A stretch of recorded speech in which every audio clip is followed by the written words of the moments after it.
जिस चीनी के बिना सुबह की चाय अधूरी लगती है, उसी चीनी के दाम अब लोगों की चिंता बढ़ा रहे हैं।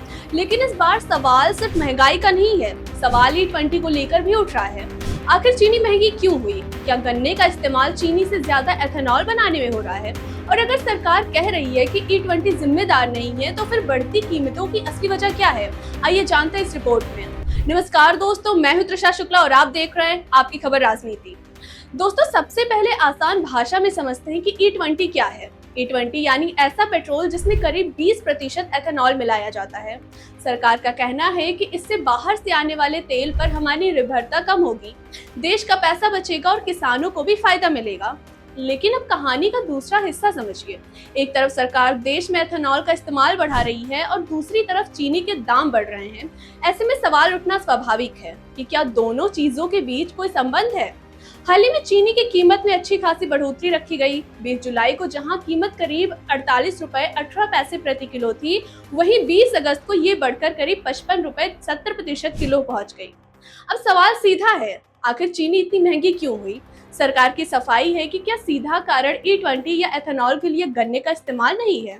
खाद्य मंत्रालय के मुताबिक चीनी के दाम बढ़ने के पीछे कम उत्पादन, मौसम से फसल को नुकसान, बढ़ती मांग, दुनिया की चीनी के कम उपलब्धता और बाजार में जमाखोरी जैसे कई कारण हो सकते हैं। लेकिन यहाँ सरकार से एक सवाल जरूर पूछा जाना चाहिए। अगर E20 जिम्मेदार नहीं है, तो सरकार को ये साफ साफ बताना होगा कि आखिर कीमतों में इतनी तेजी क्यों आई और इसे रोकने के लिए अब तक क्या असरदार कदम उठाए गए।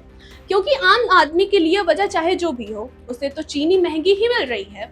सरकार कह रही है कि देश में चीनी की पर्याप्त भंडार मौजूद है। अगर ऐसा है तो फिर बाजार में कीमत लगातार ऊपर क्यों जा रही है? यही वो सवाल है जिस पर सरकार को और ज्यादा साफ जवाब देना चाहिए। हालांकि सरकार ने जमाखोरी रोकने के लिए चीनी व्यापारियों के लिए कुछ सीमा तय की है।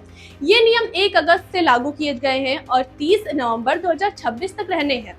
सरकार का कहना है कि इससे बाजार पर नजर रखी जाएगी और कई व्यापारी जरूरत से ज्यादा चीनी जमा करने की कीमत बढ़ाने की कोशिश नहीं कर पाएंगे।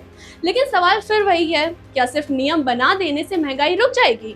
क्योंकि अगर आम लोगों को राहत नहीं मिलती है, तो सरकार के दावों पर सवाल उठना लाजमी है। अब सवाल आते हैं E20 पर। क्या एथेनॉल बनाने के लिए गन्ने का इस्तेमाल बिल्कुल नहीं हो रहा है? ऐसा नहीं है। गन्ने और उससे बनने वाले कुछ पदार्थ से एथेनॉल तैयार किया जाता है। सरकार एथेनॉल ब्लेंडिंग को बढ़ावा दे रही है और इसके पीछे तेल का आयात कम करना और किसानों को फायदा पहुंचाना बड़ी वजह बताई जाती है। लेकिन यहाँ भी एक जरूरी बात है, E20 को लेकर बहस अभी पूरी तरह खत्म नहीं हुई है। क्योंकि सवाल सिर्फ पेट्रोल का नहीं है, सवाल ये भी है कि अगर गन्ने का इस्तेमाल एथेनॉल बनाने में बढ़ता है, तो आने वाले समय में इसका चीनी के उत्पादन और कीमत पर क्या असर पड़ेगा। सरकार कहती है कि फिलहाल चीनी की कीमत बढ़ने का सीधा कारण E20 नहीं है, लेकिन दूसरी तरफ लोगों की चिंता भी समझनी होगी। क्योंकि अगर रोजमर्रा की चीजों में दाम बढ़ते हैं, तो सबसे ज्यादा असर आम परिवार की जेब पर पड़ता है। चाय, मिठाई, बिस्किट और दूसरी कई चीजों की कीमतों पर भी चीनी का दाम असर पड़ सकता है। इसलिए सरकार के लिए सिर्फ ये कहना काफी नहीं है कि E20 की वजह से कीमत नहीं बढ़ेगी। सरकार को ये भी बताना होगा कि फिर कीमत क्यों बढ़ी, इसे रोकने के लिए क्या किया जा रहा है और आम लोगों को राहत कब मिलेगी।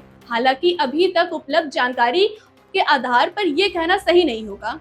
E20 की वजह से ही चीनी महंगी हुई है, लेकिन इस सवाल को पूरी तरह नजरअंदाज भी नहीं किया जा सकता, क्योंकि एथेनॉल और चीनी दोनों का संबंध गन्ने से है और आने वाले समय में इसका असर कितना होगा, इस पर लगातार नजर रखना जरूरी है। तो पूरी खबर का सीधा मतलब समझिए, चीनी के दाम बढ़े हैं। सरकार ने इसकी वजह E20 मानने से इनकार किया है। सरकार के मुताबिक इसके पीछे कम उत्पादन, मौसम, बढ़ती मांग और बाजार की दूसरी वजह है। लेकिन आम जनता का सवाल बिल्कुल सीधा है, अगर वजह E20 नहीं है, तो फिर महंगी होती चीनी पर सरकार कब और कितनी राहत देगी? क्योंकि आंकड़े और सफाई अपनी जगह है, लेकिन महंगाई का असर सीधा आम आदमी की जेब पर पड़ता है। आपकी क्या राय है, हमें कमेंट्स करके जरूर बताइए। क्या आपको लगता है कि E20 का चीनी की कीमतों पर भविष्य में असर पड़ सकता है, या सरकार सही कह रही है कि चीनी महंगी होने की वजह से कुछ और है? अगर वीडियो पसंद आया हो तो लाइक, शेयर और चैनल को सब्सक्राइब करना बिल्कुल मत भूलिए। ऐसी ट्रेंडिंग न्यूज़, करंट अफेयर्स और आसान भाषा में न्यूज़ एक्सप्लेनर से जुड़े रहने के लिए आपकी खबर राजनीति के साथ मैं तृषा शुक्ला। धन्यवाद।